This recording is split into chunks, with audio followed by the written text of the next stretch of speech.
This is the first of a series of videos I'm making about how to start a fruit orchard. And I'm going to talk about my own fruit orchard.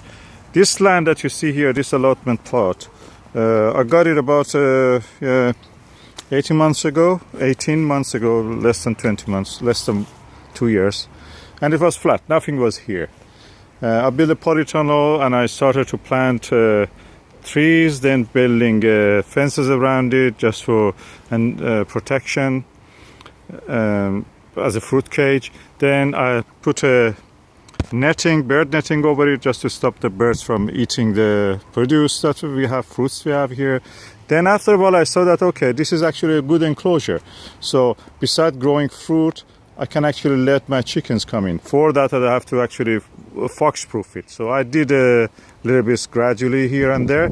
And now it is in the second year of it. You see the fruit orchard in the day of the 6th of the November 2015.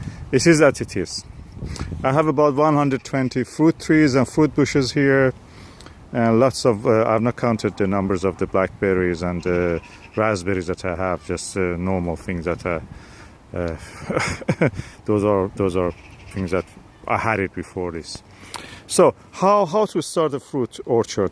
First of all, you have to be interested in fruits. If you're not interested in fruits, you may just end up doing things that you don't like. Actually, you're not going to eat them. So the best thing is that go after what you like. And the best way for that is just to go to a supermarket or a farmer's market somewhere that you know, or Apple's Day if you have apple days, or open days in the nurseries, usually around the October time. So you can go there and just taste the different fruits and just see what you like. Or go to a supermarket. Sometimes supermarkets, especially supermarkets like Aldi, Lidl and Morrison's, they bring homegrown produce like British apples and British pears and locally produced plums and damsons and different varieties of exotic fruits that you can also plant in the UK or in the polytunnel if you have a polytunnel. So the best way is to first choose what you like. Then after that, think about how much you want to spend. If you just want to have 1 or 2 trees, okay, I recommend, because you will end up with 1 or 2 trees that you don't have any other things except those 2, 3, 4, whatever number you are choosing. It's better to make your choice really carefully. Don't go for something from a supermarket, this or that supermarket, that you may not know actually what are they, the end result. It's better to go to reputable nurseries, somewhere that you know. I recommend Keeper's Nursery for apples, pears, cherries, and all kind of plums, and also medlars. And also, if you want, for example, white currant and currants, generally red currant, white currant, this is a good source. If you want your trees be a little bit, a little bit more expensive, or you want to definitely in first year they give you something, you can go for Blackmore Nursery.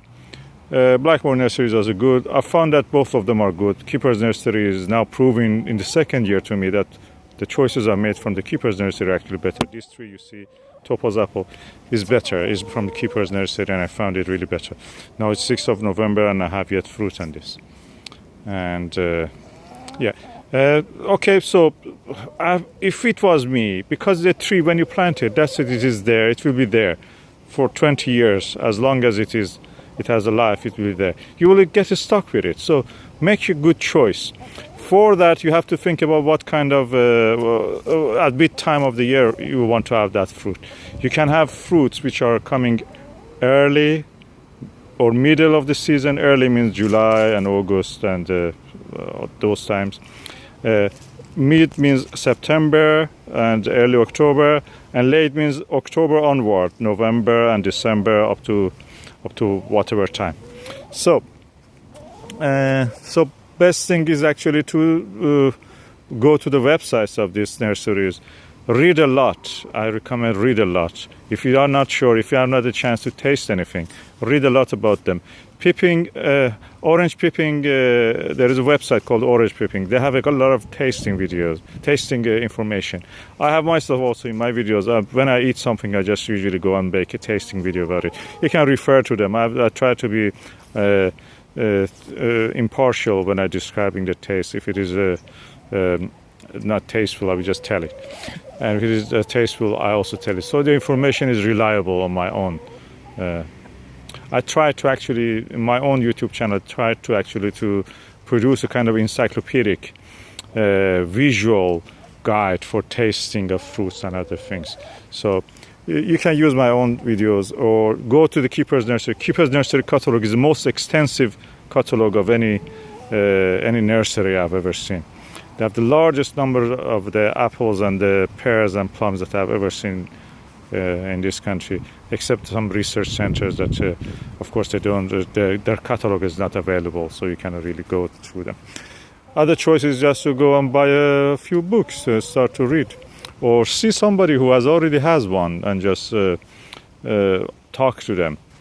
Usually, people try to not underrate what they have, the choice they have made. So, just try to really eliminate those kind of biases in their thing. If you for example find them that they bought something from a supermarket and they're saying that really is nice or so, but they don't know much about other different varieties of fruit, the same fruit, for example apple, that means probably they didn't have a choice actually. They don't know much about the other varieties that exist that can enjoy.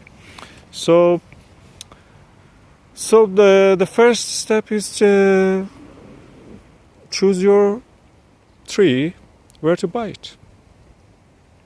In the next video I will say that how to choose the different varieties.